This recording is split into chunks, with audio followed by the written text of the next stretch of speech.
परेशान रहोगे, चीजें मेन क्वेश्चन करने के चक्कर में रहोगे। मेन क्वेश्चन जब करते हैं ना तो बहुत कुछ छूट जाता है, और कई बार पेपर में वो देखने को मिला है जो तुम्हारा छूट गया। इलास्टिसिटी के अलग होते हैं, रटवा रखे हैं मैंने क्या बोल के, नीशू बहुत टीटीपीपी करती है। अबे लॉ ऑफ डिमांड सबको पता होता है, प्राइस बढ़ेगा डिमांड गिर जाएगी if other things remaining constant. लेकिन डिमांड कर्व कब शिफ्ट होगा, राइटवर्ड लेफ्टवर्ड, उसको पता होगा जिसने कॉन्सेप्ट अच्छे से सीखा होगा। आपके हिसाब से काम होगा, बच्चे जो बोलेंगे उस हिसाब से भाई साहब ये कॉमर्स वाला की टीम काम करेगी, करती आई है। For the students, by the students. Half yearly examination में फुल मार्क्स क्रैक करना बहुत आसान है, बस बच्चे को सही ट्रिक और सही टिप की नॉलेज होनी चाहिए। इतना मेरे को भी पता है कि कोई भी बच्चा अपने मम्मी पापा की डांट नहीं खाना चाहता। वो चाहता है कि क्लास में, स्कूल के अंदर जो उसको टीचर पढ़ा रहा है उसके सामने उस बच्चे की कभी बेइज्जती ना हो, क्योंकि बच्चे को यह पता है कि मैं कितना भी लिख के आऊं पेपर में, ये जो टीचर मुझे स्कूल के अंदर पढ़ा रहा है इसके हाथ में मेरे 20 नंबर है प्रैक्टिकल के, जो ये मेरे को प्रोजेक्ट वर्क के बेसिस पे दे सकता है। लेकिन अगर मेरा बुरा बिहेवियर रहा, अगर मेरी क्लास में यूनिट टेस्ट के अंदर, हाफ ईयरली एग्जामिनेशन के अंदर परफॉर्मेंस खराब रही, तो कहीं ना कहीं वो मेरे मार्क्स काट लेगा यार, बेइज्जती हो जाएगी। दोस्तों के अंदर भी जो एनवायरनमेंट क्रिएट होता है वो थोड़ी सी नेगेटिविटी बढ़ने लगती है, क्योंकि क्लास 11th के बाद क्लास 12th आएगी, यहां पर हमने गवा दिए मौके, तो 12th क्लास में भी मौके गंवाने के चांसेस हैं, और फिर जिंदगी भर ये सिलसिला चलता रहेगा, ऐसे उदासी वाला सिस्टम चलता रहेगा। इससे बचने का सही फॉर्मूला बता रहा हूं। पहले तो मैं बहुत सारे स्कूल्स में एविडेंट है वो बात बताता हूं। हाफ ईयरली एग्जामिनेशन, कोई भी सब्जेक्ट हो तुम्हारा, चाहे वो accounts, business studies, economics, English, mathematics, या कोई भी अदर स्ट्रीम कोई भी हो, एक फॉर्मूला बहुत सारे स्कूलों में चलता है। काफी सारे स्कूल, बेसिकली जो गवर्नमेंट स्कूल नहीं है उनकी बात कर रहा हूं, वहां पर दोस्तों डिट्टो पेपर वही आ जाता है जो पिछले साल आया था। बहुत सारे स्कूल के अंदर टीचर जो होते हैं ना, आलसी होते हैं, नहीं देते नया क्वेश्चन पेपर, नहीं सेट करते, जो पिछली बार आया था वही कर लेते हैं। तो आई रिक्वेस्ट कि आप जुगाड़ करो, अपने सीनियर से मिलकर 12th क्लास वाले बच्चों से बोलो, यार तेरे पास कोई पिछले साल वाला हाफ ईयरली एग्जामिनेशन है तो मुझे दे दे। बस आपको पता होना चाहिए कि वही टीचर जिसने पिछले साल पेपर बनाया था, वही टीचर इस बार भी असाइन किया गया है, तो बहुत सारे चांसेस हैं कि वही वाला पेपर आएगा। लेकिन जो गवर्नमेंट स्कूल होते हैं ना, जैसे कि सर्वोदय विद्यालय, तो सभी सर्वोदय विद्यालय का सेम पेपर आता है, सभी केंद्रीय विद्यालय का सेम पेपर आता है, तो कहीं ना कहीं ये पेपर भी पिछले साल के पेपर से बहुत ज्यादा रिलेटेड होता है। तो कहीं से भी तुम्हें वो पेपर का जुगाड़ करना है, ये तुम्हारा काम है कि तुम सीनियर से कैसे दोस्ती करोगे और पेपर को ढूंढ के लाओगे। चलो जी, ये बात हो गई हटके। अब बात करते हैं तुम्हारे सिलेबस की। क्लास 11th के अंदर सीबीएसई बोर्ड में तो मुझे पता है कि एक माइक्रो इकोनॉमिक्स है, एक स्टैटिस्टिक्स है। तुम्हारे कितने भी चैप्टर आ रहे हो, सीक्वेंस बताऊंगा कि किस सीक्वेंस में आप कर सकते हो। लेकिन आपको एक बात सबसे पहले जाननी है दोस्तों, इकोनॉमिक्स में थ्योरी भी है, डायग्राम भी है, न्यूमेरिकल भी है। हाँ, आपको ऐसे ही मुंह उठा के न्यूमेरिकल सॉल्व नहीं करने, मुंह उठा के डायग्राम नहीं बनाना। जब तक आप अपना बेस क्रिएट नहीं कर लेते, तब तक आप डायग्राम और न्यूमेरिकल के लिए भूल के भी मत जाना, क्योंकि तुम जितना मर्जी अटेम्प्ट करते रहो, तुम्हारा टाइम वेस्ट होता रहेगा, निराशा हाथ लगेगी, यार मुझसे नहीं हो रहा, यार ये ग्राफ मुझसे नहीं हो रहे, होंगे ही नहीं। तुम्हारे थ्योरेटिकल कॉन्सेप्ट क्लियर नहीं है, कुछ नहीं होगा। सबसे पहले थ्योरी कवर करनी है दोस्तों, उसके बाद तुम्हारी कॉन्सेप्ट बिल्डिंग हो जाएगी, फिर तुम न्यूमेरिकल क्रैक कर सकोगे, उसके बाद आप डायग्राम की अंडरस्टैंडिंग ले लोगे। अबे लॉ ऑफ डिमांड सबको पता होता है, प्राइस बढ़ेगा डिमांड गिर जाएगी if other things remaining constant. लेकिन डिमांड कर्व कब शिफ्ट होगा, राइटवर्ड लेफ्टवर्ड, उसको पता होगा जिसने कॉन्सेप्ट अच्छे से सीखा होगा। तो वही वाली बात बताना चाहता हूं, कॉन्सेप्ट बिल्डिंग पे सबसे पहले फोकस करो। मैंने खुद वन शॉट बना रखे हैं आप लोगों के लिए, लेक्चर अवेलेबल है इसी चैनल पे। तो यहां पर मैंने समझाया हुआ है कि किस तरीके से बच्चा परफॉर्म करता है, किस तरीके से आप कॉन्सेप्ट को देखते हो, समझते हो और अपने अंदर बसाते हो। क्योंकि एक बार मैं कॉन्सेप्ट कर लूं ना, तो जरूरी नहीं है जो क्वेश्चन हमेशा से बनता है वही बनेगा। केस बेस्ड क्वेश्चन बन सकता है, कोई भी क्वेश्चन टीचर बना सकता है, जो उसका दिमाग चलेगा वैसे क्वेश्चन क्रिएट कर देगा। आपका जब तक कॉन्सेप्ट स्ट्रांग नहीं होगा कातिया, तब तक कुछ नहीं कर सकते, राइट। बात रही माइक्रो इकोनॉमिक्स की कि आपको भैया अपना सिलेबस कंप्लीट करना है, तो किस सीक्वेंस में आप कंप्लीट करोगे। तो मैं मान के चलता हूं कि तुम्हारे हाफ ईयरली एग्जामिनेशन में एक तो पहला चैप्टर आ रहा है, इंट्रोडक्शन टू माइक्रो इकोनॉमिक्स। इसके अंदर economy, types of economy, central problem, PPC वगैरह सब कुछ है। फिर कंज्यूमर इक्विलिब्रियम में cardinal, ordinal, indifference curve, budget line, single commodity, double commodity है। थ्योरी ऑफ डिमांड में law of demand, factor affecting demand, demand curve में शिफ्ट है, मूवमेंट अलोंग डिमांड कर्व है, और फिर यहां पर इलास्टिसिटी ऑफ डिमांड। अब समझना पहले माइक्रो इकोनॉमिक्स, आपको पहले क्लियर करना है कि स्टैटिस्टिक्स और माइक्रो इकोनॉमिक्स में मैं सबसे पहले क्या करूं। दोस्तों, जो डिफिकल्ट है उसको पहले करो। Micro economics is more difficult as compare to statistics. पहले प्रेफर करो कि तुम्हारी माइक्रो इकोनॉमिक्स कवर अप हो जाए, क्योंकि लास्ट में अगर तुम माइक्रो इकोनॉमिक्स को लेकर जाओगे ना, तो परेशान रहोगे, चीजें मेन क्वेश्चन करने के चक्कर में रहोगे। मेन क्वेश्चन जब करते हैं ना तो बहुत कुछ छूट जाता है, और कई बार पेपर में वो देखने को मिला है जो तुम्हारा छूट गया।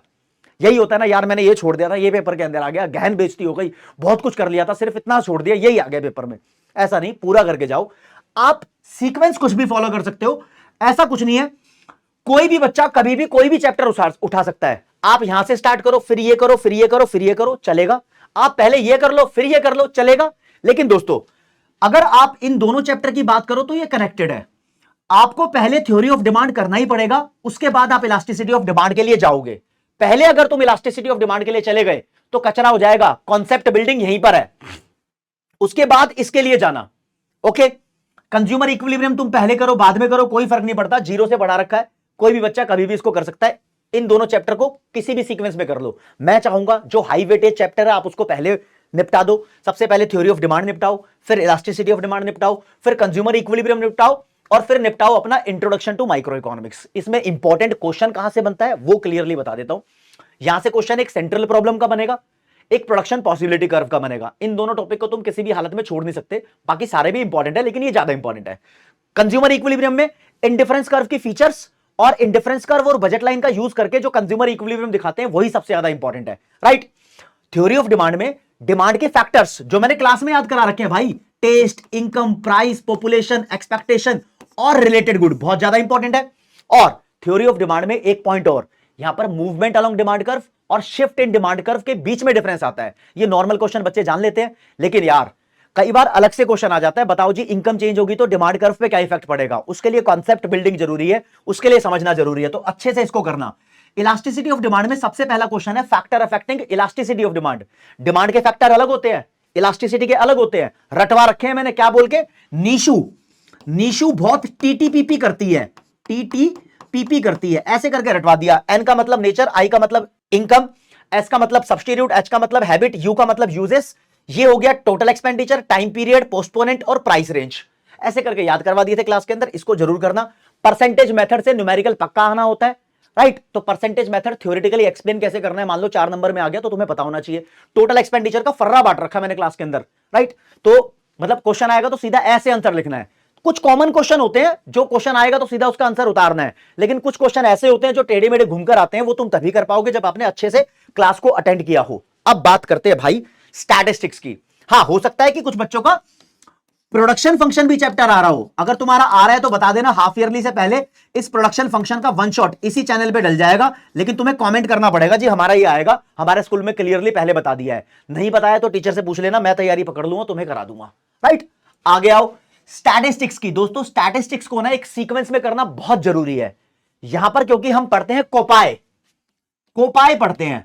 कोपाए के बिना स्टैटिस्टिक्स है ही नहीं। सी का मतलब कलेक्शन ऑफ डेटा, ओ का मतलब ऑर्गेनाइजेशन, पी का मतलब प्रेजेंटेशन, ए का मतलब एनालिसिस, आई का मतलब इंटरप्रिटेशन।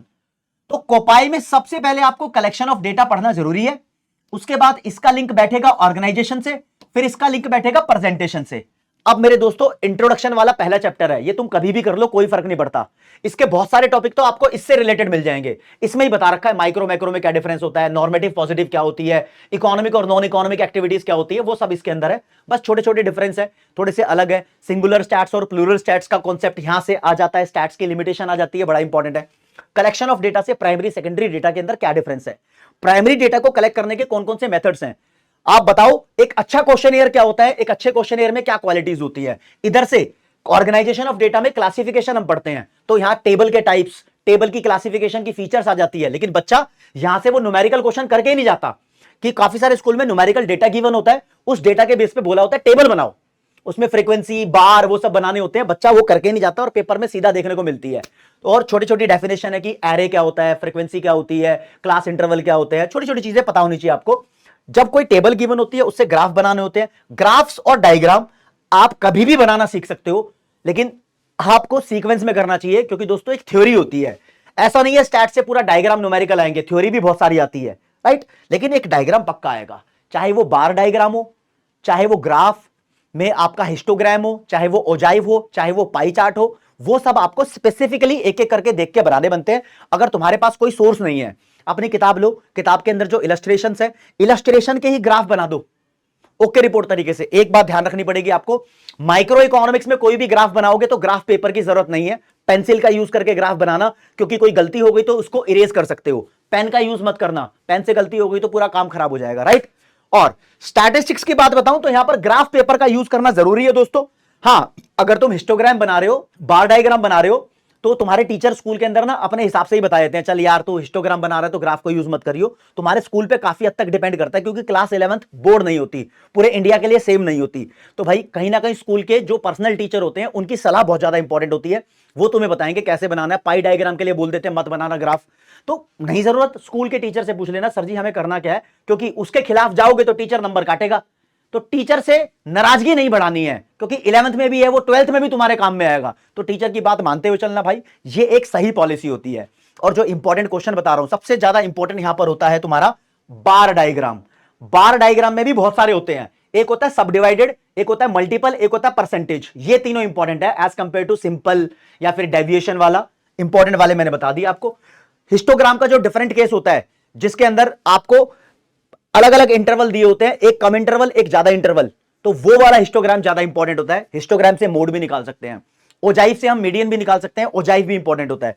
तो कुछ भी आ सकता है, ग्राफ तो आपको सारे करके देखने हैं, बस मैंने एक सीक्वेंस बता दिया। स्टैट्स के लिए ऐसे सीक्वेंस पकड़ लो, मीन मोड मीडियन भी तुम्हारा आ रहा है, तो हो सकता है सेंट्रल टेंडेंसी भी आ रहा हो, तो वो भी बता देना, उसका भी वन शॉट डलवा देंगे। आपके हिसाब से काम होगा, बच्चे जो बोलेंगे उस हिसाब से भाई साहब ये कॉमर्स वाला की टीम काम करेगी, करती आई है, for the students, by the students, और हमेशा स्टूडेंट्स की रहेगी। आप बोलो हम करके दिखाएंगे, बस आपको ये प्लान फॉलो करना है। जुगाड़ कर लेना पुराने पेपर का, थ्योरी कर लेना भाई साहब, और प्रेजेंटेशन का तरीका वन शॉट के अंदर ही धीरे धीरे आपको सिखाया जाता है। जब मैं कोई भी लेक्चर कंप्लीट करता हूं उसके बाद क्वेश्चन आंसर आपको देता हूं वन शॉट में भी, उसमें लिखा होता है क्वेश्चन ऐसा आएगा तो ऐसा आंसर आपको लिखना है। बस इतनी दुआ करूंगा कि आपके नंबर अच्छे आ जाएं, मम्मी पापा की डांट ना पड़े, आपके कॉन्सेप्ट बिल्डिंग अच्छी हो जाए, आप पढ़ते रहो।